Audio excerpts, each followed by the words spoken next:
Good morning and welcome to our lesson today. So last time when we had the same lesson on communication skills, we were able to look at the grammar where I took you through the different parts of speech, and today I want us to continue with communication where I want us to discuss about what we call the classification of communication. Now, when you hear the word classification, we are trying to look at ways under which we communicate in an organization. So we've got different classification of communication, and one of it is what we call the formal communication. Just as the word suggests, formal communication, formal refers to that communication where you have to communicate in a particular manner.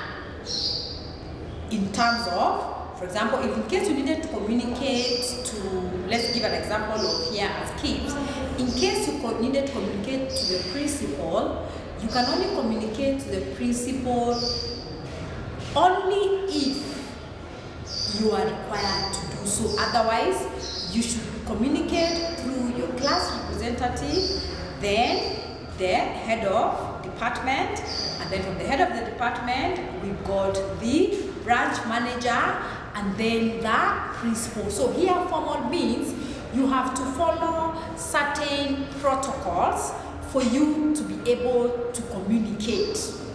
There's a chain. You cannot just decide to communicate, and you must follow a certain structure for you to be able to communicate. And informal refers to a situation where you don't need to follow any structure. Informal, there is no structure. What you basically do is that a subordinate or somebody, for example, as a student, you can be able to communicate directly to the principal. You don't need to follow the structures or the protocols that are in place. So therefore, formal communication refers to the communication where the relationship of authority in an organization, or the relationship of authority of responsibility in an organization. So basically what they mean here is to say that you must follow certain protocol. Then we've got informal, which we say informal, there is no structure. You can decide to walk into the principal's office, you can decide to walk into the manager's office without having to follow any protocol. Okay? Yeah. So we also say informal takes place between persons of the same groups or different levels of hierarchy in an organization.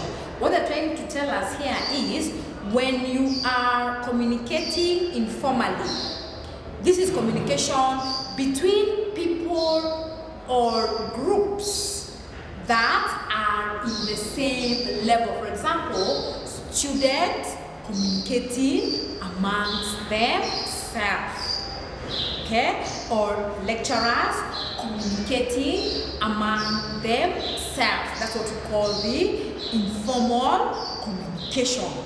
We also say it takes place between groups of the same level in an organization.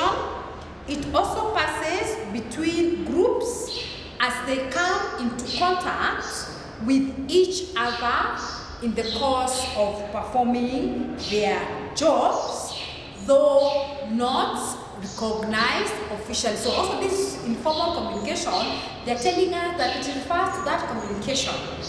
Yeah, for example, if you're working in this organization and we are the same level, we can choose to communicate. and that's what we're calling the informal communication, and it is normally useful in increasing the effectiveness of formal communication. What they're saying is that when we communicate informally, remember, this is communication between people who are at the same level. Therefore, when we communicate, we are able to enhance the communication at the formal communication, which we said it is communication that has to follow certain protocol. So both formal and informal refers to communication in an organization. However, for the formal, you must follow a certain systematic hierarchy, whereas in informal, it is communication for people who are at the same level. I hope up to that point I am clear. So, under formal, we have the formal and informal. Then we also have another classification of communication, which we call the internal versus external. Just as the word suggests, internal here refers to communication within the same organization. Communication within the same organization. For example, students communicating with lecturers, lecturers communicating with the branch managers. It is communication within that organization. Whereas external refers to communication with the outside. Yeah, for example, when you come to school, sometimes you could be told to sorry about that. Sometimes when you come to communication or in a school, you could find yourself in a situation where you might be told to go and pay school fees in a bank. Now, when you go to pay school fees,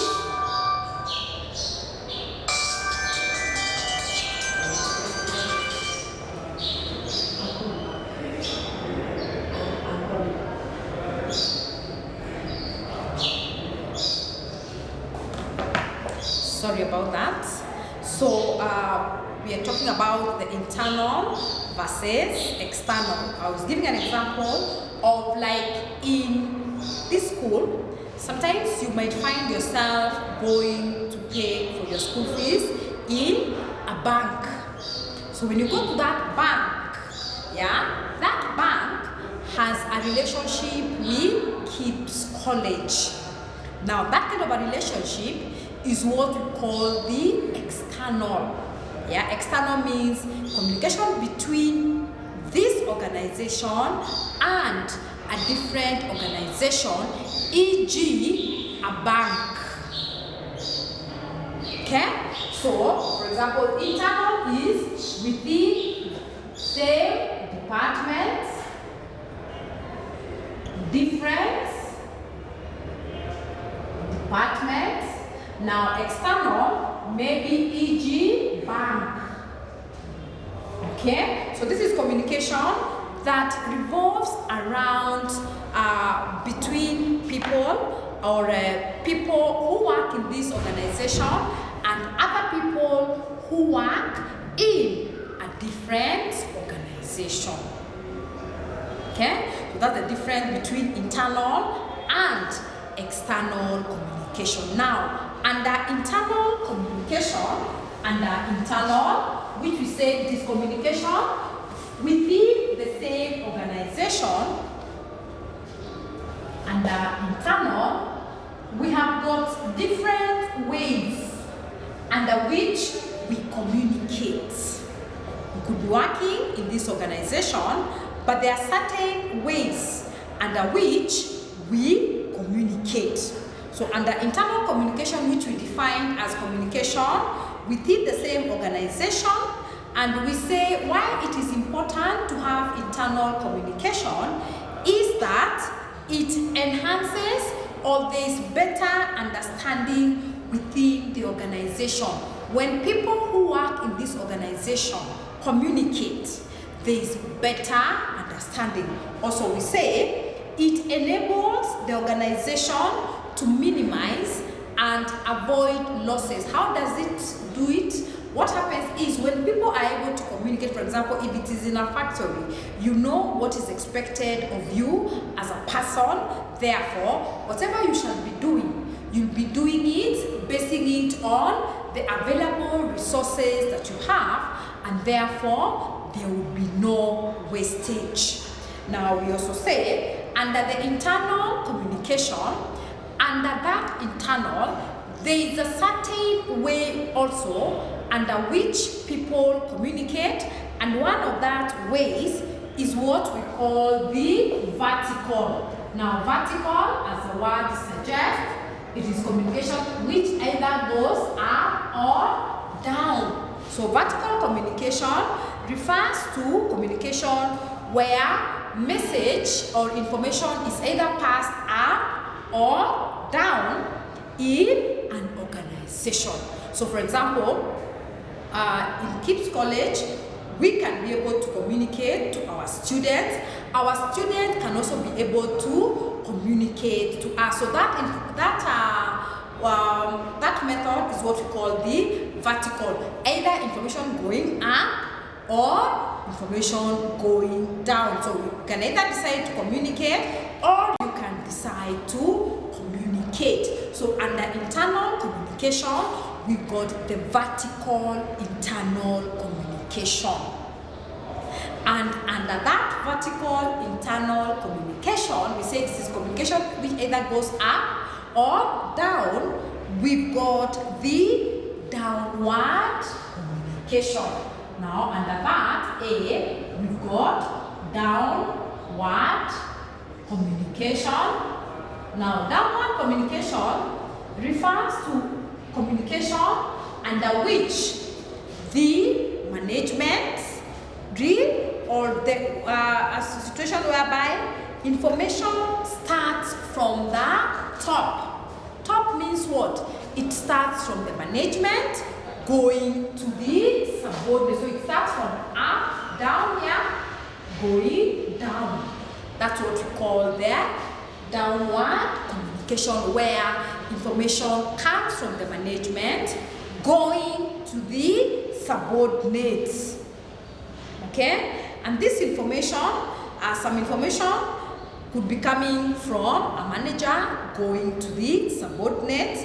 And we say this method of communication is good because, one, there is communication.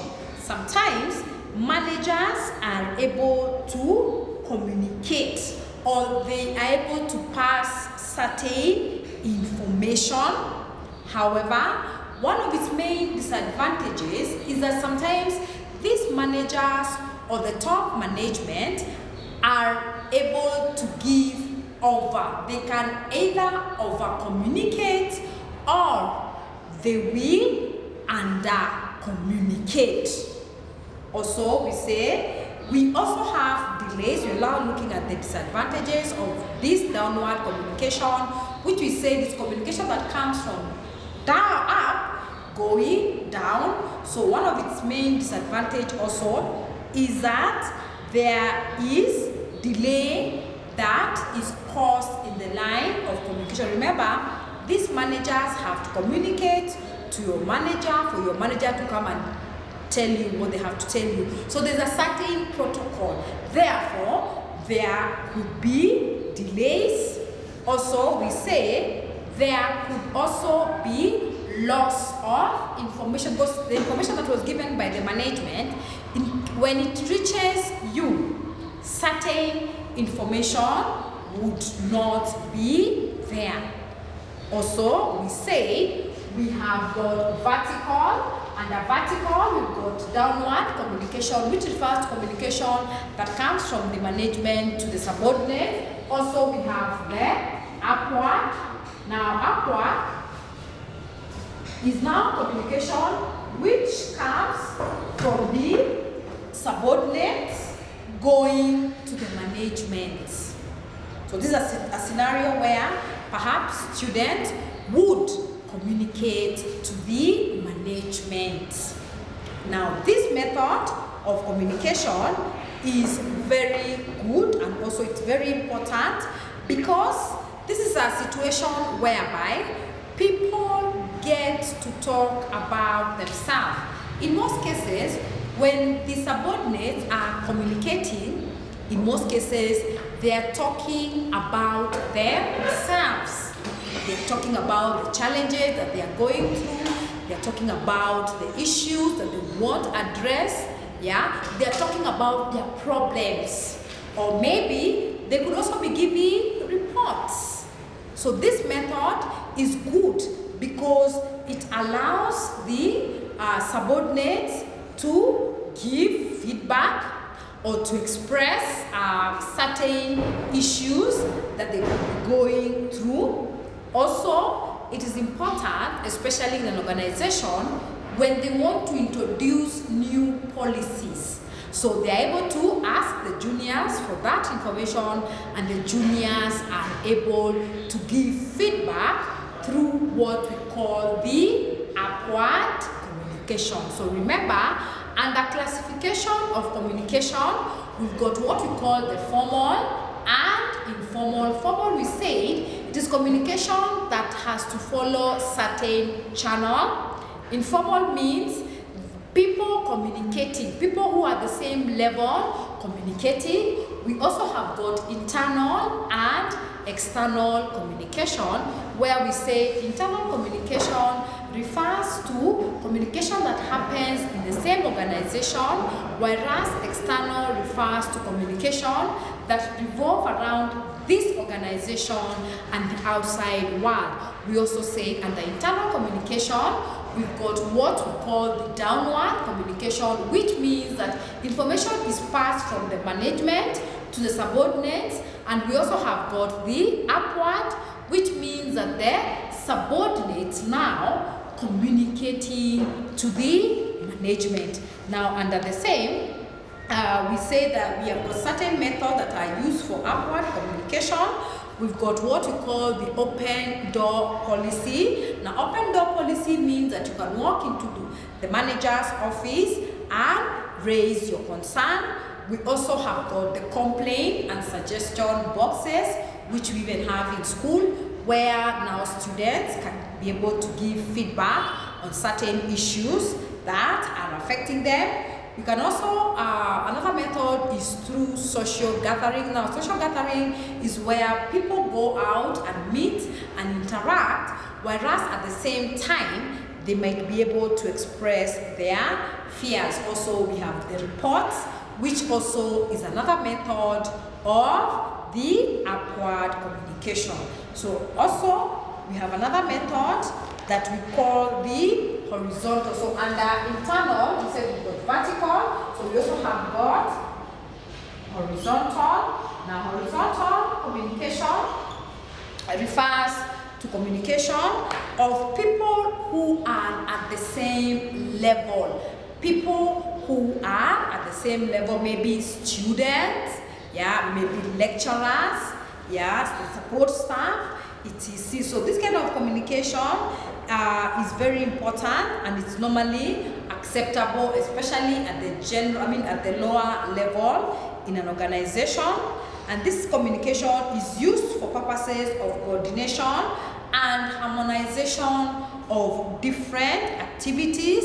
There's a lot of teamwork, because remember, these are people who are at the same level. Also, it is meant for people to share their experiences, to share their ideas, to solve problems, etc.